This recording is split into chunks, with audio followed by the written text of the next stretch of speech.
starting on the left and then going around. I kind of fell into growing microgreens because someone asked me to. It was a restaurant. I got into hydroponics and I was growing stuff inside, tomatoes and things like that, and not what you guys are thinking of. But I just went to a couple of restaurants talking to them about what they needed.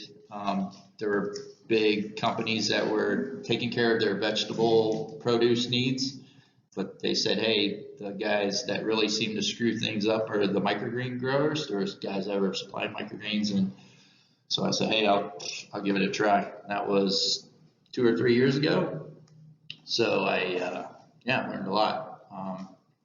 And then somehow I got connected with Tricycle. I was trying to reach out to them about something else, and Beth reached out to me. She's like, can you teach microgreens? I was like, sure. So, but yeah, and I own RVAmicrogreens.com, which that's kind of part of my intro. But essentially what it turned into was I was growing microgreens at first, serving a couple of restaurants. But then what I found out was there's a lot of information out on the internet about microgreens, and I, just like y'all, I wanted to know everything about microgreens. But what I found out, there's a lot of information that you didn't need, so it was very confusing for me. So I just went out and experimented and did my own, kind of figured out how to grow myself, and try to avoid all the noise that's out there, because man, you can spend hours and hours and hours on YouTube and everything else reading about growing anything but microgreens too. So yeah, that's how I got into it. And so I enjoy doing this stuff more than growing it. So that's what my focus is with RVA microgreens. So if y'all, after this or anytime, if y'all have any questions and what you're running to, like if you're running your operation up in Mechanicsville, if you have any questions, just shoot me an email, go to the website. I have a little contact page. You can reach out to me. If I don't know, I will find out for you. I like helping people. So, all right, sound good? All right. So, cool. All right, so just some of the topics we're gonna cover today are, and hopefully answer all y'all's questions, are what are microgreens? Why you should grow and sell microgreens? What kind of tools that you need to grow microgreens? Soil prep, how to prepare soil. The steps for sowing, cultivating, and harvesting. A little bit about selling microgreens, and I'll tell you who I like to target. And then Beth mentioned we're going to do a hands-on demonstration where we're actually going to make some soil and do some planting and show you guys the basics. Yep, so I told you RVAmicrogreens.com. Just share what I know about growing microgreens. I try to keep it very simple. I think there are a lot of folks out there that try to overcomplicate it. It's not that complicated. So what are microgreens? Anybody want to take a shot? What you think it is? Anybody? Really small greens. There you go. Microgreens. There you go. Yeah. Yeah. So they're like the small versions of the mature plants. So you mentioned broccoli, right? So there's broccoli like we all see it. I don't know. Maybe some of y'all grow up, but what I see at the grocery store, the big broccoli. And then there's actually a microgreen that's broccoli. And we'll talk about the different varieties, but that's essentially what it is you're growing the plant in a very short amount of time versus waiting it for it to mature. How's it different from sprout? Are grown in a different way. So microgreens are in soil, and sprouts can be done in just water. Yeah, is my understanding. I don't have a lot of experience with sprouts. As soon as I heard E. coli and these other things, I was like, whoop, stay away. My understanding and experience, and tell me if I'm wrong, but from like eating them, is it like sprouts, you get like the whole root, like basically everything that like sprouts out of the seed, and then like microgreens seem to be like just the tops before the true leaves form. Is that right? That is absolutely correct. I forgot about that. Yeah, so that might be the other part, is they don't want you eating the entire root too. Yeah. Maybe something like sorrel that gets put on top of like an meal or something, like those little ones, would that be the microgreen? So if they cut it above, like he mentioned, if they cut it up above the root, then that's a microgreen if you're eating the entire thing. But I've seen them, they got weird ways of making sprouts. So the U.S. Department of Agriculture's definition is a marketing term used to describe tiny, tender, edible greens that germinate in soil or soil substitute from the seeds of vegetables and herbs. Upscale markets, if you ask them what a microgreen is, it's a specialty type of greens that are good for garnishing salads, soups, plates, and sandwiches, like you mentioned. And the nutritional value, which we're going to talk about specifically more, are higher than the mature versions of the plants. So eating a microgreen is actually even healthier for you than eating the mature version. And we'll hit on that a little bit more later on. So here we go later on. So they're not even cool looking. I think microgreens are really cool because they come in a lot of different colors. And I'll show you examples of that. But there's more nutrition in those. So there's been a bunch of studies, even back in 2010, that have shown that there's larger concentrations of, different types of vitamins, good things that are good for you. Nutritional values are a lot higher in the microgreen version than the mature plant. And then we'll talk about planting later on, and what you don't need to do with microgreens is you don't need to provide them any kind of food, any kind of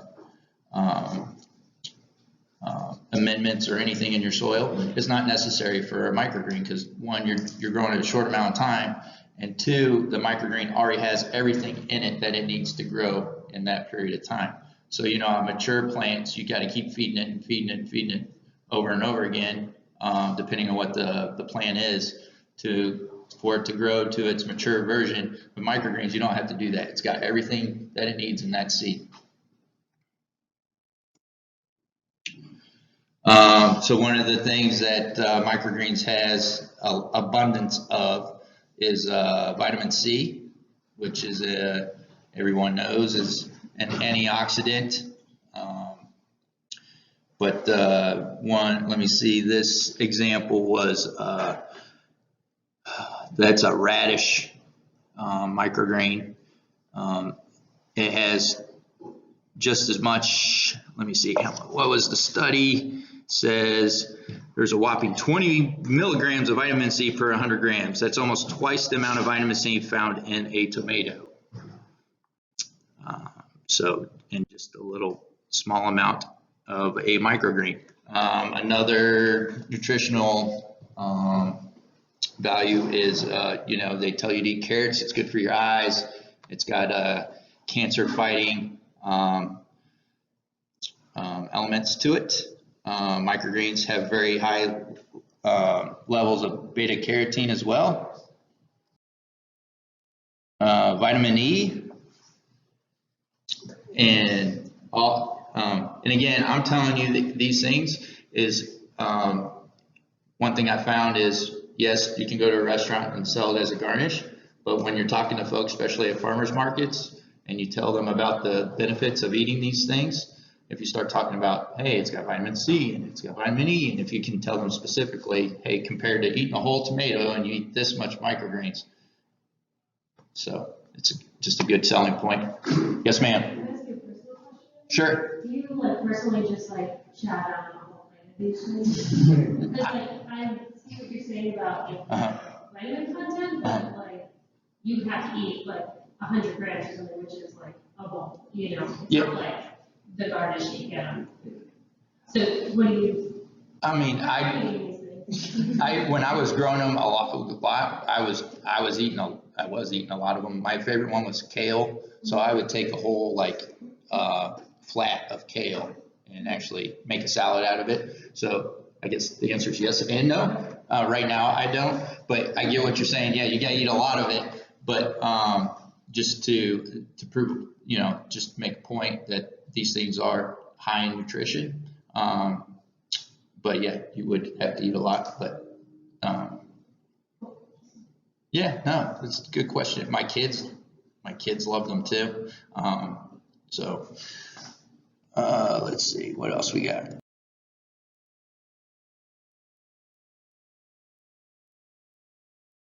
This, PowerPoint software thing.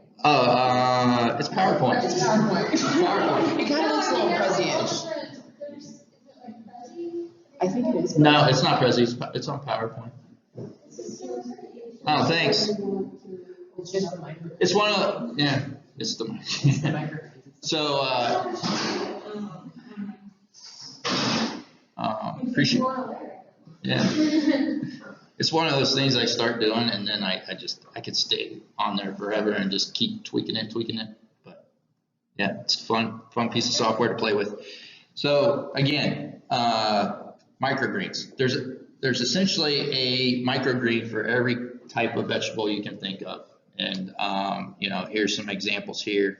But you mentioned broccoli, I mentioned kale, carrots, but there's just different varieties of. Someone's trying to come in. And what you'll find if you're selling to restaurants or certain markets, grocery stores or whatever, they'll ask you for a specific type of microgreen. Everyone's kind of got their group. So I think someone mentioned that, hey, why do people grow the same ones over and over again? It's because those are the ones that are popular. Those are the ones that sell. Those are the ones folks buy. So, and also the ease of growing some of those. We'll talk about that a little bit, but some microgreens are a lot easier. Can you see okay? Some of those microgreens are difficult, like peas, cilantro, were always difficult for me to grow versus kale, broccoli, those sorts of things are fairly easy to grow.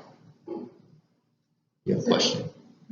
Go ahead. Some of the microgreens are more difficult to grow than others. Yes, ma'am. Is that just like because of the germination process or? Yes. Yep.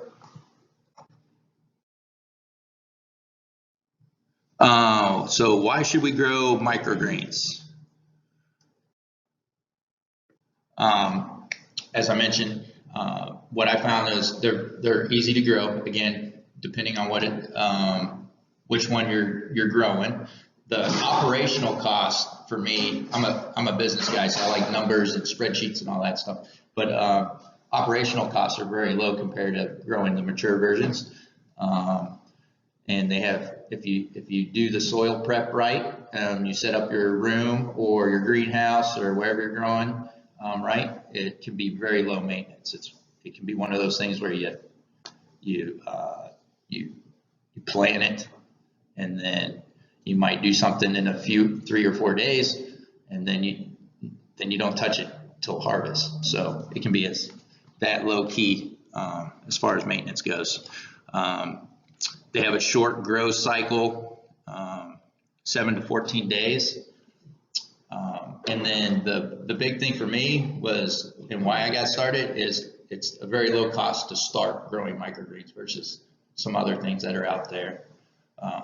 So I think you all mentioned you're going to be growing asparagus. That sounds, you gotta wait a very long time before you can harvest that. So you're invested for a long time versus microgreens. It's a very short period. You get to see it grow really fast, and it doesn't take much to get going. Yes, ma'am. So thank you. So I've noticed in the catalogs, they'll sell bull's blood beets seeds. But then they'll also have the microgreens seeds. What is the difference? Does it matter to buy one or the other? Like, do you know any of that? I don't know. That's a great question.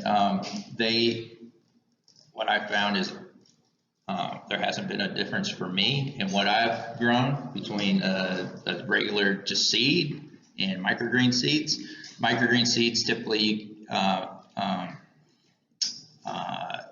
I guess there's folks out there that specialize in providing those types of seeds, and those are the people that I bought from. So they don't buy, or they don't advertise themselves as selling like a regular vegetable seed.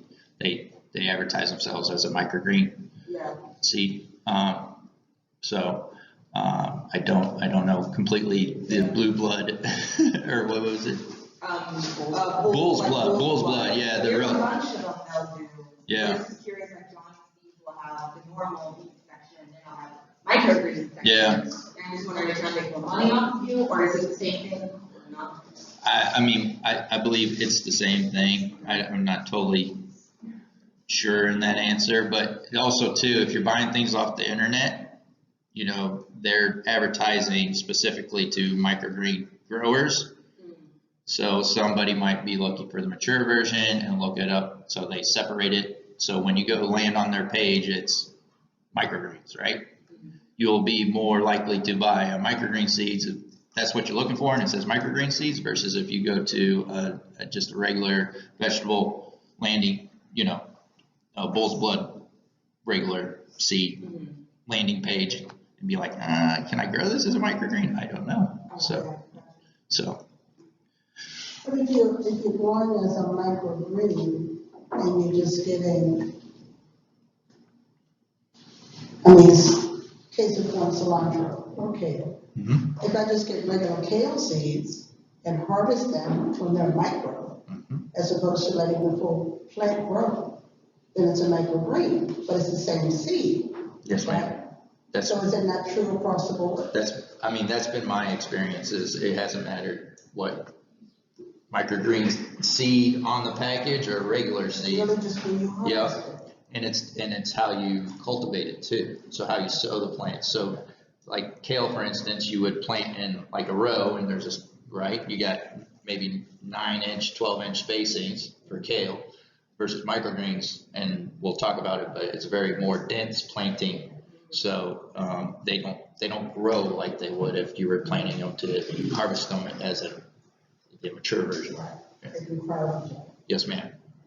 When you were selling them, did you just sell like single pie bags, or did you do a combination? I sold them individually, and I'll share this. How do you mix out kale and kohlrabi and stuff? We're like gonna that? do that today.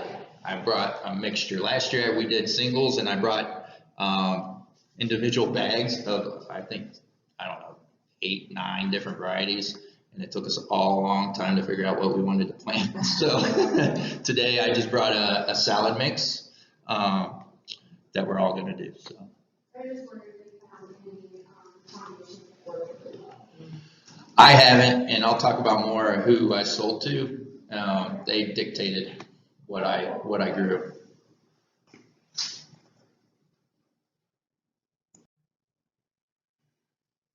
So yeah, I hit on all these points. So you can grow them anywhere. I found them the most easy to grow. Low operational cost, low maintenance, short growth cycle, low cost of starting, and can be profitable. I mean, I'll send around the price guide that I used to hand out at the restaurants, but if you all haven't seen the pricing of microgreens before, you'll be like, wow, people pay that much for microgreens. Well, and I have a question about that, Yes, ma'am. because I know the pro is that they grow fast.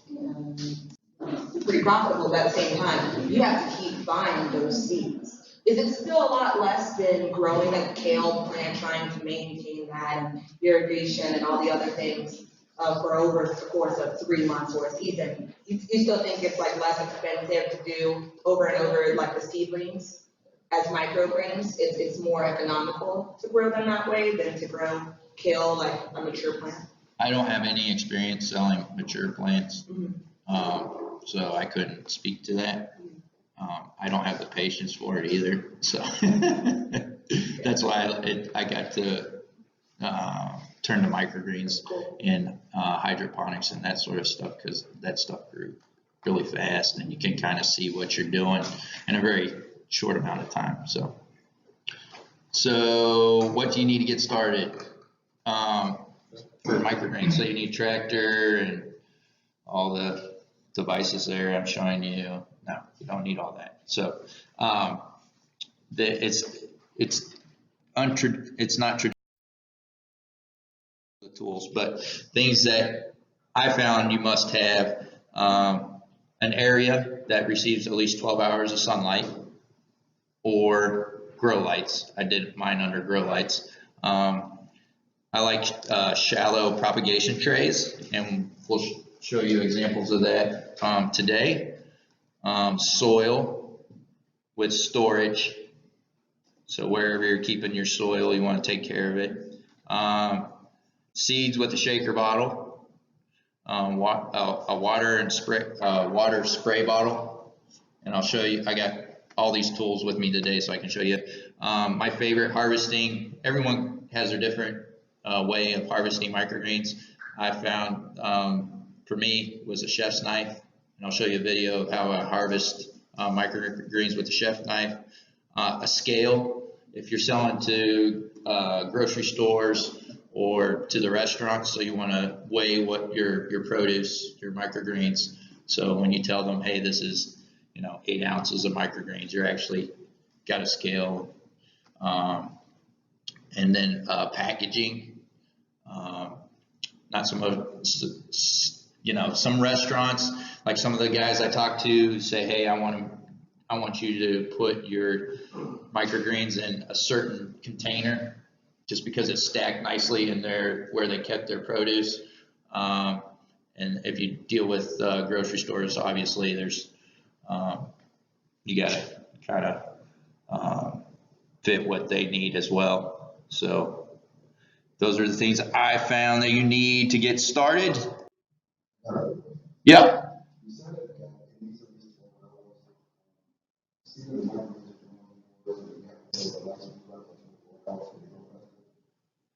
Yes. Well, yes and no. So I found that you need at least 12 hours. You can do it that way. But what I found in the past is there was actually, you could tell the taste difference between something that's put under light constantly versus giving it light for 12 hours, turn the lights off, turn the lights back on, and usually between 6 to 8 hours after that, give it 12 hours again. That's kind of the cycle I did. For some reason, and it might just be me, but I found that anything that's under light that amount of time, it stresses it out. And so the microgreen actually seemed thinner to me. So that's why I use grow lights with a timer. Optional tools. So this all depends on where you're growing. So heat mats, do you all know what a heat mat is? Okay, so you put them underneath your flat catch trays. So I was growing inside, so I used to put a short propagation tray over the top of a 2-inch tray. So when I watered the microgreens, they would catch the water. It's just so my growing area was cleaner. Then grow lights with the timer. And then I tried this. It didn't work for me. Might work for y'all. But I had someone reach out to me that was manufacturing coco coir mats. I don't know if y'all have seen this or not, for you guys that have actually looked into growing microgreens, but some folks, I've seen like big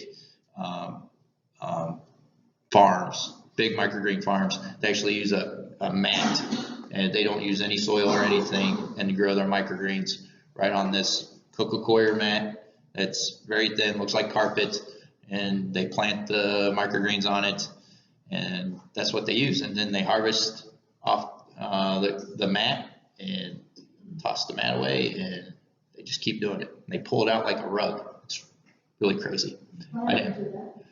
I couldn't figure out how to grow. It's like you got to be really sensitive. It makes the microgreens very sensitive to water. And what I found was the mat had absorbed the water and kind of just killed it.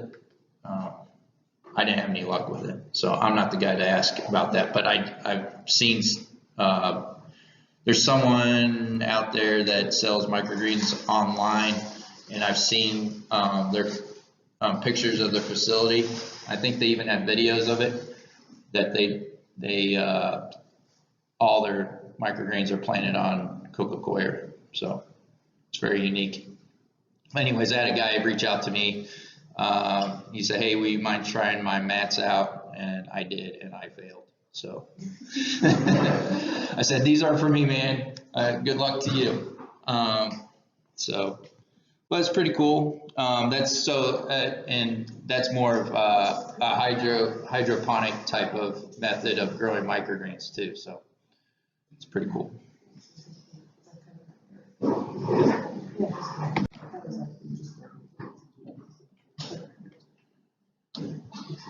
So we're going to talk about the steps for sowing and growing and cultivating. Oops. There you go. So I kind of hit on this a little bit earlier. So what I found is if I got lazy on preparing my soil, my microgreens were terrible. They either the amount, my yield, so each tray, I always weighed how much I was getting per tray, and if I got lazy on my soil as far as how I found to prep soil, if I didn't spend time and do it right, I found my yield was a lot less. So let's say I was doing kale microgreens, which was my favorite. I could get between 8 to 12 ounces per flat. If for some reason I didn't prepare my soil, maybe I was share with you guys something I put in my soil, but if for some reason, if I didn't make that balance correct, I would get more towards 8 ounces per that flat. If I did a good job prepping my soil and I kept it covered and took care of it, my yield was higher. So I would just say, if out of all these things that I tell you, is the soil is most important. If that's the method you choose, if you figure out coco coir mats, congratulations. But that's what I found with the soil.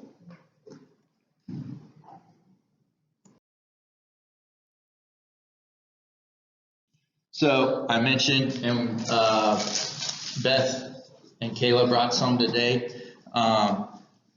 There's all different methods out there on the internet, on YouTube, of guys that say, "Hey, this is the soil I use." I don't know if they were just trying to sell me to buy a certain brand of soil because they probably get a kickback from some guy or something. So I didn't know who to trust. But I did run across someone that said, "Hey, you should try putting a little bit of coco coir in your soil when you're preparing it for microgreens, because once you prepare it correctly, what happens is the coco coir absorbs water and retains it, versus certain types of soil will let the water drain all the way through, and you end up watering the microgreens over and over again. If you do this method right, you essentially would water the microgreens at the beginning and not touch them again. So that's what I found, is the coco coir kind of gave the soil a spongy kind of texture to it, release the water as the microgreen needed it. And I would typically only need to water the microgreen once. Is the cocoa the outer part of the coconut? Yeah, so it is, I have a little note here, actually. It's, I don't know about the process, but it's actually waste from, from the coconut fiber. So in some, whatever process that is, this cocoa core is actually what they threw away, and someone figured out how to sell it, so.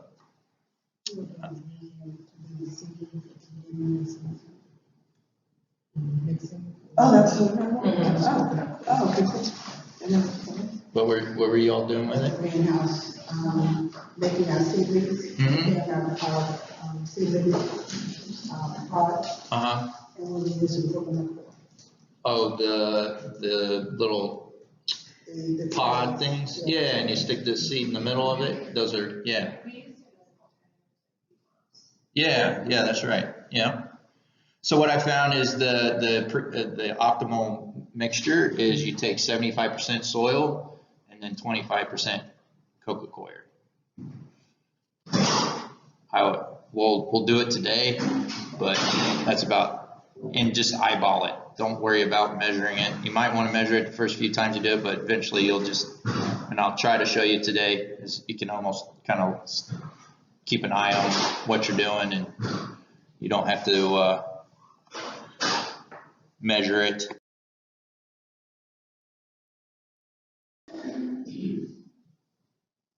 So we're going to do this today, so pay attention. So when we get you started, you already know what to do, and you're not waiting on me to come around and show you. So essentially what we're going to do is take a tray, shallow tray. All these trays, the trays I like have slits in the bottom of it, and that allows the water to drain if you, for some reason, overwater. Versus they sell trays that don't have the slits in it, and then the water just sits in there and kind of, I didn't have luck with those. Spread the seed with a shaker. You could go out and buy shakers, fancy shakers, but I just stole the empty ones my wife had from seasoning and things like that. If you look at the top of those, they're like the perfect size for shaking seeds out. So I just reused those.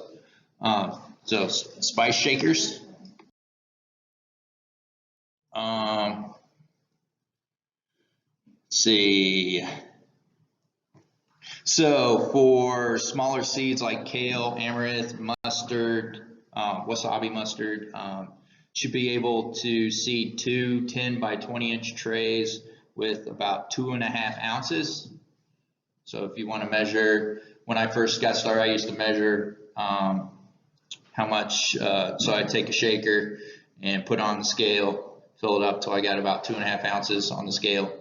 And then, and that way I knew how much I needed to put on each tray. So about half of that 2.5 ounces per tray. So 1.25 ounces.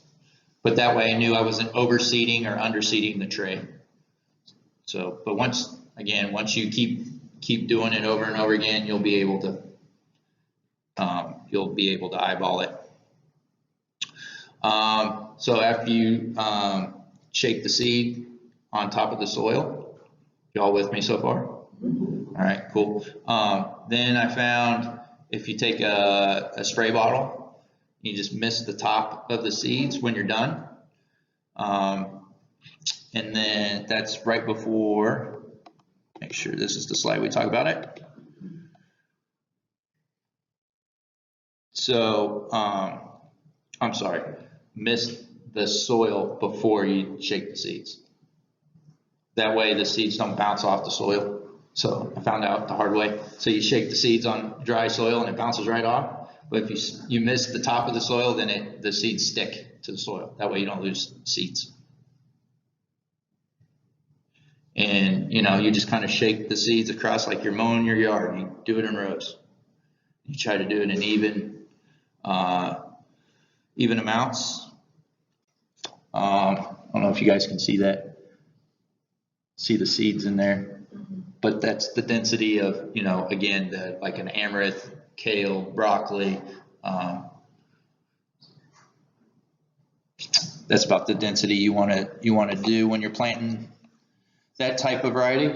Yes, So ma'am. in this case, are like, is it important just how they grow, and since they're kind of like on like a, whatever, like a mat or something, are the roots, is it important that they're closer together? Do they need to be like, does the spacing matter as much at all in order for them to like propagate better, or is that just like not that big of a deal?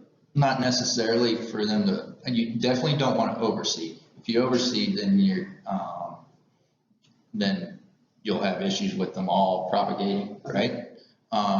But if you underseed, then you're not going to get as much on a tray. Okay. So you want to kind of find the balance there. And again, just in my experience, it just takes practice after a while. So you don't want to underseed because, you put in all that hard work and you harvest a 10 by 20 tray and you're like, hey, I get 8 ounces per tray. And then you find that you only get 4 ounces a tray. So now you got to plant a whole nother tray to get your other 4 ounces you're missing, right? So you kind of want to find the balance of the density of seed and also how much you want to get out of the tray.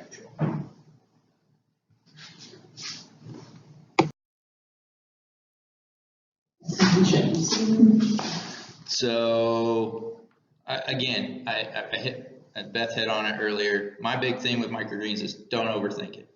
I mean, again, you go on YouTube, you might be done with this class and say, well, Seth didn't teach me everything. I don't believe him. I'm gonna go on YouTube. You can spend hours and hours and hours out on YouTube, and these guys will be like measuring and the spacing between seeds and things like that. And it doesn't need to be that way. It's very, very simple. If you do grow microgreens, you'll be buying seeds in bulk. It'll be cheaper than if you're buying those little, those little garden packets that you buy when you're growing the vegetables, mature versions of the vegetables. So don't worry about if you're spilling a little bit of seed on the side. You'll be fine. I do warn you though that just from my experience, is the peas, the cilantros, the sunflowers are something I wouldn't do if you're just getting started. That's something that you might want to take on after you get comfortable with your operation with microgreens. Once you get your confidence, those aren't tiny seeds like that. So I don't know if y'all seen pea seed, but it's a pea. Cilantro's seed has a little bit thicker skin. You got to have a lot more patience with cilantro, and then sunflower, same thing. Just got to have a lot more patience with it. And then all those also have longer grow periods. So like I mentioned, the ones I like to grow are between 7 to 14 days. These ones, you're more like 21 days. Do you put in a germination chamber of sorts, or do you just let them out right after? So I think I cover it. Yeah, so what you'll do is once you seed it, what I like to do is take a regular 2-inch tray, and I would mist the top of the tray, and then put that on top of the shorter propagation tray. And then you leave it covered for 3 days. And then after that time, I kind of like peek in there and make sure it's doing what it's supposed to. But what I found is if you gotta leave it alone for 3 days, because they encourage a stronger growth. Also, it makes it stretch, it makes it reach, which makes them taller. So there's some in the back there. But if you can imagine, you kind of want your microgreens to be a little bit taller, especially the way I harvest them, because I took a knife and I would cut over the top of the soil. So you want them a little bit taller. You want them to stretch, not just because it's easier to cultivate, but also you get more bang for your buck, right? So you got 10 by 20 tray. If that plant's, between 2 to 3 inches, you're going to get a lot more yield on that tray versus if you didn't cover them up, which I found out the hard way, they'll only grow between an inch or two, and then you're getting half of your harvest that you would have if you didn't just cover them up. So it's pretty cool. What are you covering it with? Another tray. Yeah, a 2-inch tray is what I found. So the tray you're gonna plant in, and we got some of those today, is about 3/4 of an inch, and then the regular tray that you guys have probably seen, that's what I used to cover at the top. And then yeah, like I said, some days it was 2 days, some days it was 3 days. So I usually didn't want to touch it, didn't let the light in for at least 2 to 3 days. Yes, ma'am. Is there some aeration things you need to do? Do you ever deal with mildew? How would you fight this? Is that ever a problem? It happens, and what I found is if you overwatered when you first started, you would get mildew. Otherwise, no, I never had that problem. Good question. Stuff stinks.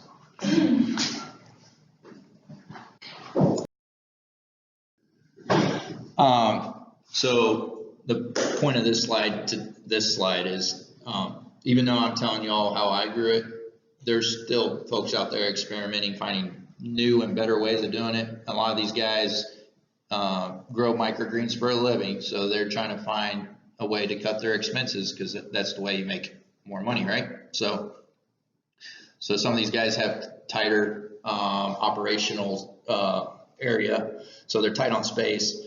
So this guy, I think this was last year, and if you search microgreens, you're probably going to run into this guy, but Bootstrap Farmer, he sells microgreen supplies down out of North Carolina. I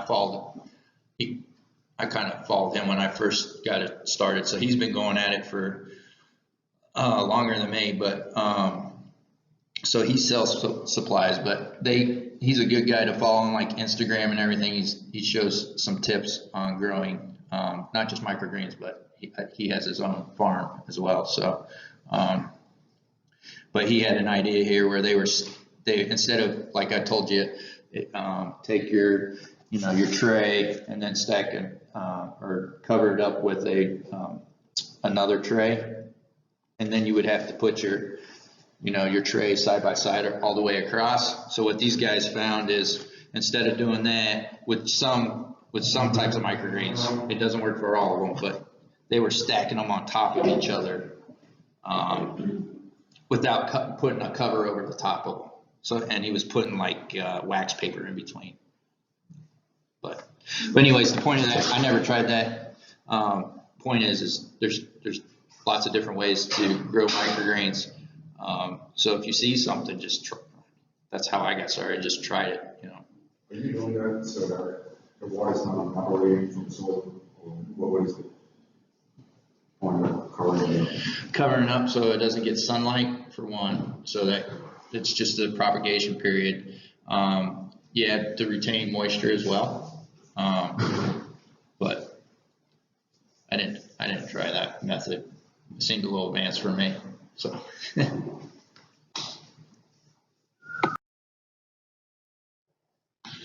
All right, so we talked a little bit about this, but that's a picture of what microgreen looks like after it's been covered for 72 hours, a few days.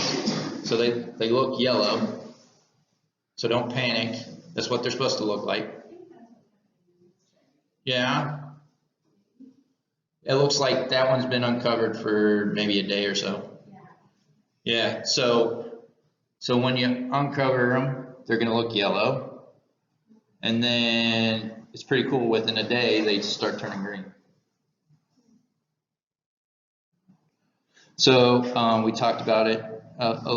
Mentioned you want more length in your greens, 2 to 3 inches long. So if you see, you uncover the tray after a few days, and you look under there, and they're between 2 to 3 inches.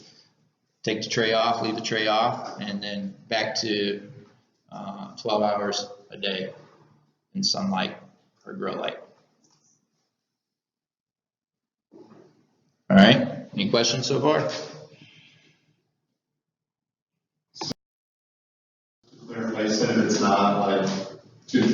long and you just want to cover that up. Gross ways. Yep, so if you check it in 2 days and it's, it's between an inch or two, I would just leave it covered up. I'd miss your cover again and then cover it back up and let it go another day covered and then go back and check it and see. Most of the times they'll continue to grow.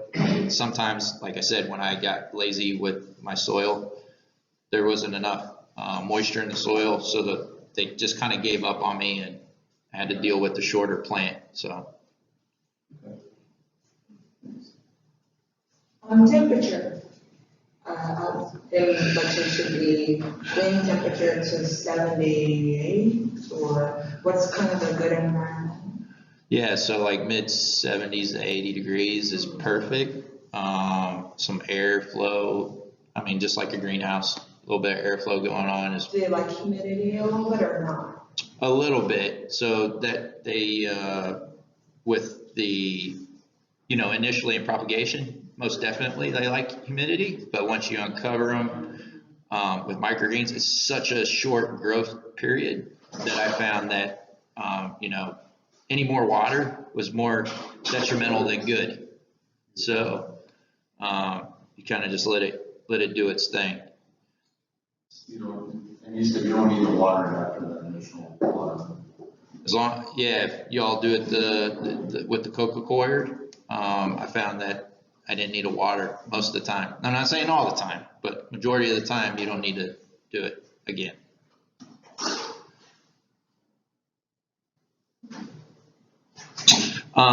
So like I said, most microgreens are ready to harvest in 7 to 14 days. Experiment with the most efficient way for you to harvest. So, like I said, I use a chef's knife. It took lots of practice with the chef's knife. Some people like peas and sunflowers use scissors to harvest. Those are a lot more delicate than like the kale, mustard, and amaranth. You don't actually get the on the peas and you just harvest it with the greens. There's no sunflower, no more. No, ma'am. Because it doesn't look like. No, but and people love those things. You can charge oodles of money for sunflowers and peas and things like that. So they're more difficult to grow, and they have more of a flavor to them. So those ones people like a lot. But like I said, you got to find your own method, what works for you.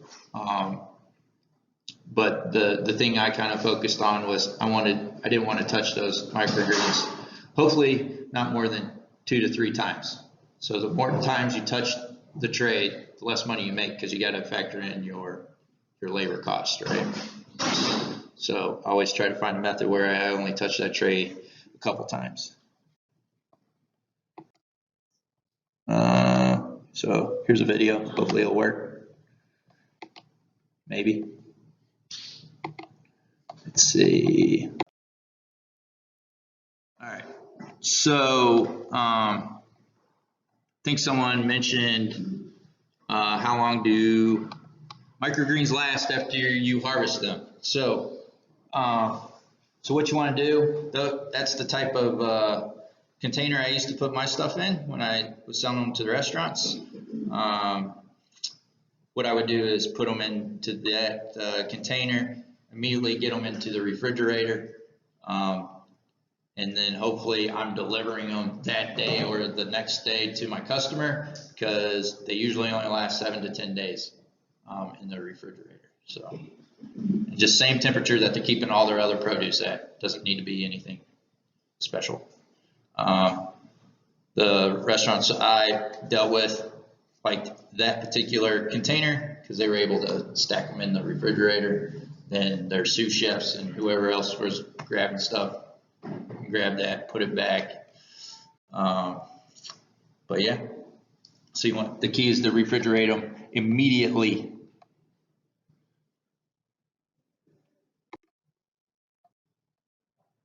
So my favorite part of this presentation is the economics, selling microgreens.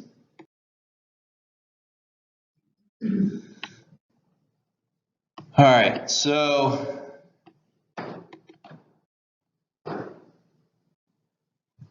make sure I cover all this stuff. All right, so fixed cost. So you're always going to have these costs for when you're growing microgreens. You need your trays, which I found are usually $1 per tray. Seeds, so you want to buy, I think you said Johnny Appleseed you checked out, right? I used to buy mine from Mountain Valley. They're hit or miss, but they sell them in like 1 pound to 5 pound bags. So if you're going to go all in on microgreens, I highly suggest you buy in bulk, at least a pound, and you can get the 5 pound bags if you're really humming along. The soil, the technique I show you today, again, it's a little less than $1 per tray. So your soil cost. Water, if we do it right, it should be insignificant. Packaging, so that clamshell package, again, you can buy those in bulk, but roughly cost you about 50 cents per clamshell. And then your labor, that's up to you. How much you pay yourself, how much you don't pay yourself. If you got somebody else doing it, that all varies. So add all that up together. Your cost should be $3.50 per tray plus whatever your labor cost is. Your soil medium, are you buying like a big bag of Pro Mix or something and mixing it with your coconut coir, or and then like dividing it by all of these trees that you're using, with it being $1 a tray based on the soil you're using? Yeah, so $1 per tray would just be a 10 by 20 inch tray. So the amount of soil you put in there. So at some point when I was doing this, I figured it out in a nerdy way, how much each tray cost me in soil. But yeah, I would do it in big bulk. So I used a bin. I do my mixture in a bin. And then if I didn't use the entire bin, I would cover it back up. But I would definitely make it in bulk. I wouldn't make it per tray. Is there a question over here? Did I see a hand? No? Okay. All right, so y'all understand your cost? Do you reuse your trays? Yes. Until they fall apart. Yeah. Yes, ma'am.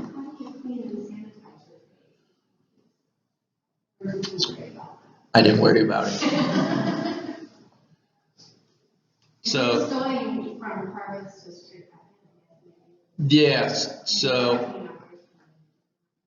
Yeah, so I would clean them. There are ways of sanitizing your trays.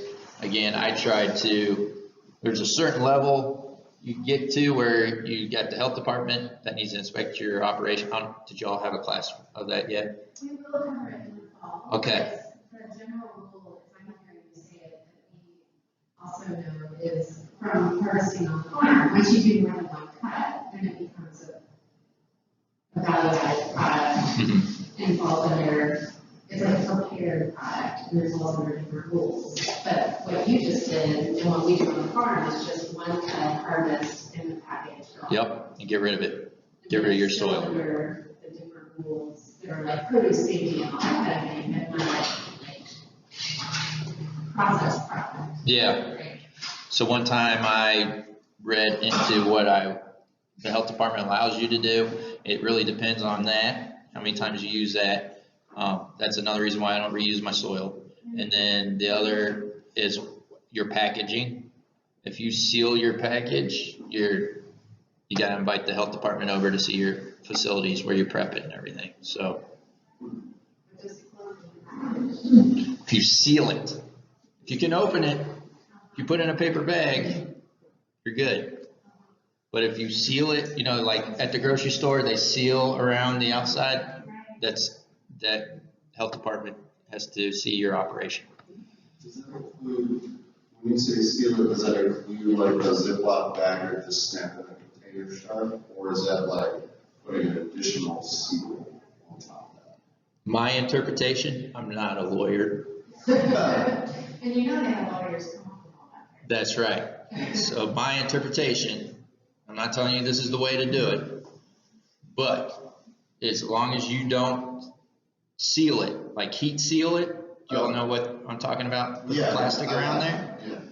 That's why you go to a farmer's market and no one seals their packages. Like when the produce is out, right? You pick it, put it in your bag, right? If it comes off the farm, you put it in a bag. The health department doesn't need to be involved with that. But if you are prepping and preparing and putting it in a closed, sealed container, reseal it. Yep. And you're putting how many ounces are in the container. Okay. If you're selling to a grocery store, you're gonna have to deal with the health department. Yep. For microgreens. I don't know about all the other stuff, but my interpretation of reading the health department stuff when I was selling to the restaurants, and that's another reason I sold to restaurants, is I knew I could do it without having to deal with having the health department over. Yep.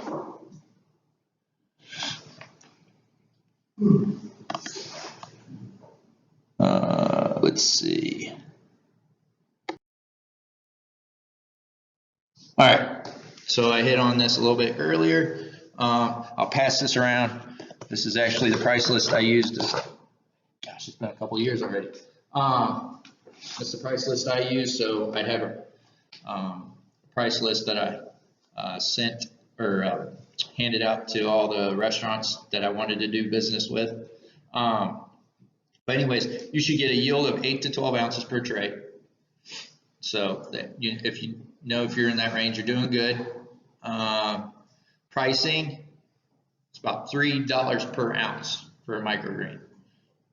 So do the math, that should be $24 to $36 a tray. Yes, ma'am. Why is lemon sorrel so expensive? I don't know. I found someone selling it for that much, and I said, I'll do it too. Lemon sorrel is so expensive. I never grew it. I don't know. It might be difficult to grow or something, but It's everywhere. Is it really? It's a weed, and the restaurant that I work for pays $37 an ounce for it, and it's Yeah. literally outside of the parking lot. yeah, I don't know. Oh, been there, done that.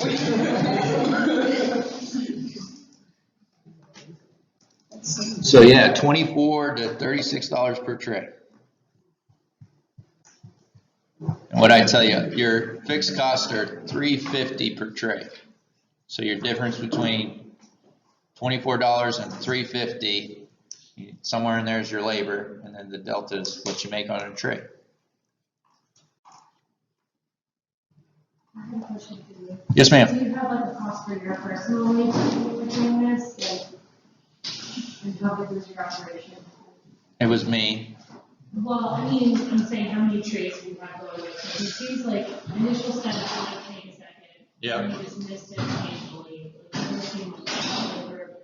But I think in order to make it profitable, you want to, be as big as you can be with just yourself. Yes, scale it, yeah. Yeah, so what was your? So my operation was very small because I only got to a point to where I was only serving 2 restaurants because that's all I could stand.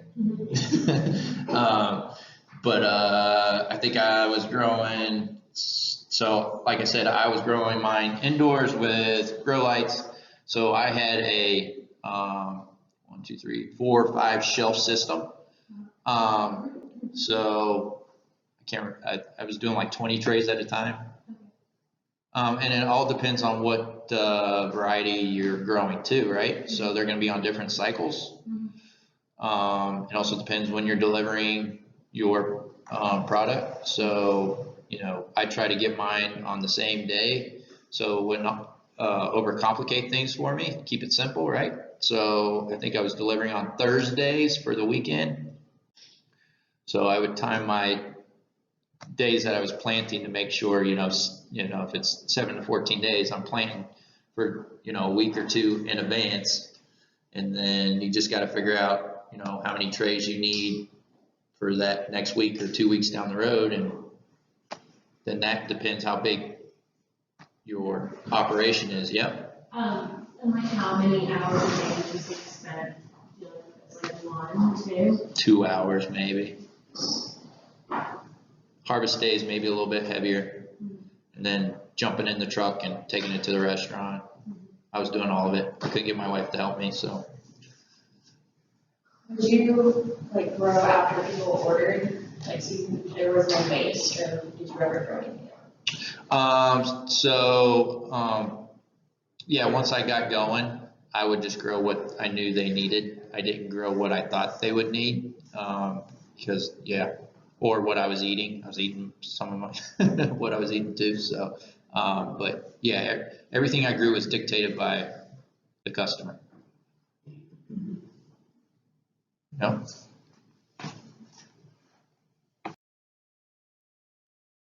All right, so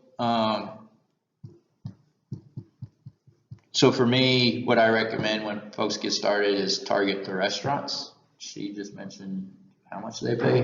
$37. $37 for a bag of what? Not even a bag, for like a clamshell. Clamshell. So yeah. So those are the folks that I found that when you're getting started, you kind of need a buffer as far as your cost and trying to figure out how you're going to do it. I go to the restaurants first because they typically purchase in larger quantities. So they would tell me, you know, I need 8 ounces of broccoli. I need 8 ounces of kale and amaranth. No one ate amaranth, but they like the color of it to put on the plate. It was just depending on what they wanted. But they would tell me what I needed. And then I would be upfront with them. I say, hey, I'll grow whatever you want, but understand there's a period it takes, you know, if it's something special, it'll take a few weeks for me to get it put together, and you won't have it for a few weeks. And the couple folks that I served, they understood that. It didn't help that their previous supplier was screwing things up, so I had a lot of flexibility with them. So, but when you first get started and you're trying to find customers, I found instead of having a fancy website and hoping people land on your website, I found just going to the restaurant and bugging them was the best way to land a customer. But I found there's certain windows you want to kind of stay in with restaurants. You probably know this. Working at a restaurant that I found the hours between 9 and 10 in the morning was a good time, especially if you're showing up unannounced, and 2 and 3 in the afternoon. Those are their slow times when they're prepping for the morning, and then when they're prepping for the evening. And plus you get more likely you'll get a manager, and the head chef will be around. So those are the decision makers, right? Am I getting this right? Yes, you're in this right. All right, cool. And then and maybe the sous chef as well. I did find that if I did anything below $50 per delivery, I was losing money, because by the time I figured out, I was like, oh yeah, I'm making all this money per tray. But then if I go and I have to sit there and wait to get in the restaurant, like when I was delivering in the mornings, for some reason, people that work at restaurants don't always show up on time. I don't know why, but so kind of have to deal with that kind of thing when you deal with restaurants. But anyway, so you got to keep that in mind too, is your delivery cost. But I found the $50 threshold was a good one, and it's not too over the top. I think I put 150 on my thing, and that's just to get them thinking, holy cow, I got to spend $150 a week with this guy. And then when you say I can work with you to start off at $50, then they feel better about spending $50, which to me is delivering a couple trays of microgreens for $50. That's not a bad gig. Any questions? No?